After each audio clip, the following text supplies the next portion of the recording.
Прво што би споменала од она што го гледаме секојдневно, една реална слика на Албуша во колинијата, дека менталното здравје кај децата е навистина загрозено, треба да се вложува многу повеќе.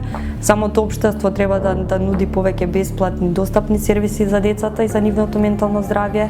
Оние училишни психолози да се вистина активни и достапни за децата и секако што од најрана возраст да им се кажува на децата повеќе за нивните чувства, дека истите се валидни и дека е во ред да се побара помош кога и да се чувствуваат вознемирено или депресивно или анксиозно.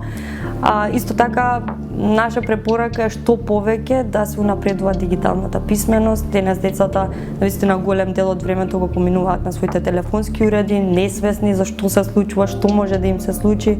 Исто така сме сведоци дека многу пати родителите и самите наставници не препознаваат што се случува со децата, ниту пак во многу случаи не знаат да реагираат на состојбата низ која поминуваат децата.